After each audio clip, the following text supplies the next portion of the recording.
ছেলে পরীক্ষা দিতে যেয়ে দেখে তার সবগুলো প্রশ্ন কমন পড়েছে। সে তো খুশিতে বাকবাকুম, একেবারে ভালো মতো সবগুলো প্রশ্নের উত্তর লিখে দিয়ে সে বাড়িতে চলে আসলো এবং তার বন্ধু বান্ধব সবাইকে বলতে লাগলো, ভাই এইবার আমার পরীক্ষাটা যা ভালো হয়েছে না, ইতিপূর্বে কোনোদিন এইরকম ভালো পরীক্ষা দিতে পারি নাই। কিছুদিন পর যখন পরীক্ষার ফলাফল বের হলো তখন দেখা গেল সেই ছেলেটি ফেল করেছে।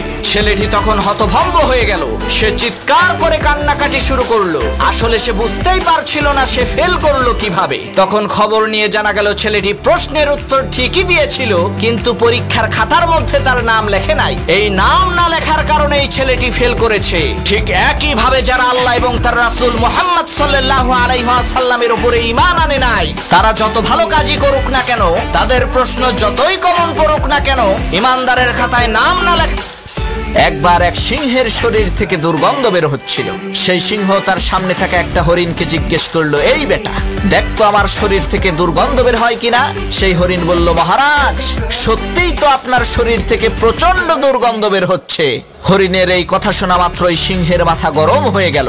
সিংহ হরিণকে ধমক দিয়ে বলল, বেটা বিয়াদব, তোর সাহস তো কম না, আমার শরীর থেকে গন্ধ বের হচ্ছে সেই কথা তুই আমার মুখের সামনে বলিস কি করে। এক থাবা দিয়ে হরিণের ঘাড় মটকে হরিণকে খেয়ে ফেললো। এরপর সেই সিংহ এক বান্দরকে জিজ্ঞেস করলো, ওই বান্দর বলতো আমার শরীর থেকে দুর্গন্ধ বের হয় কিনা।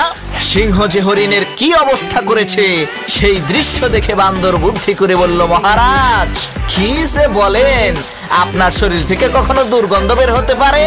এই কথা আপনাকে কে বলেছে? আমি তো আপনার শরীর থেকে সুঘ্রাণ পাচ্ছি। সিংহ বলল, গাদ্দার তুই আমার সাথে মিথ্যা কথা বলিস। এই বলে রাগান্বিত হয়ে সেই বান্দরটিকেও খেয়ে ফেললো। এরপর সেই সিংহ এক শিয়ালকে জিজ্ঞেস করলো, এই শিয়াল তুই বলতো আমার শরীর থেকে দুর্গন্ধ বের হচ্ছে কিনা। হরিণ আর বান্দরের নৃশংস করুণ পরিণতি দেখে সেই শিয়াল বুদ্ধি করে বলল, মহারাজ আমাকে ক্ষমা করবেন, আমার সর্দি লেগেছে যার কারণে আমার নাক বন্ধ হয়ে আছে, আমি আসলে বুঝতে পারছি না আপনার শরীর থেকে গন্ধ বের হচ্ছে কিনা।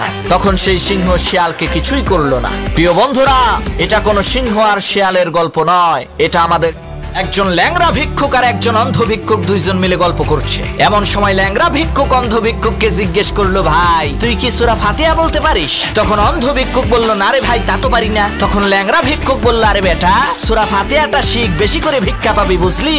তখন অন্ধ ভিক্ষুক বলল, ঠিক আছে তাহলে তুই আমাকে শেখা। তখন ল্যাংড়া ভিক্ষুক সেই অন্ধ ভিক্ষুককে সূরা ফাতিহা শেখানো আরম্ভ করলো। ল্যাংড়া ভিক্ষুক বলতে লাগলো, ইয়াকা নাবুদু ওয়া ইয়াকা নাস্তাঈন। সূরা ফাতিহার এই আয়াত শুনে সেই অন্ধ ভিক্ষুক মনে মনে চিন্তা করলো, শালা ল্যাংড়া সূরা ফাতিহা শেখানোর নাম দিয়ে তুই আমারে কানা কইয়া কইয়া আমারে নিয়ে উপহাস করস, দাঁড়া এইবার দেখাইতেছি মজা।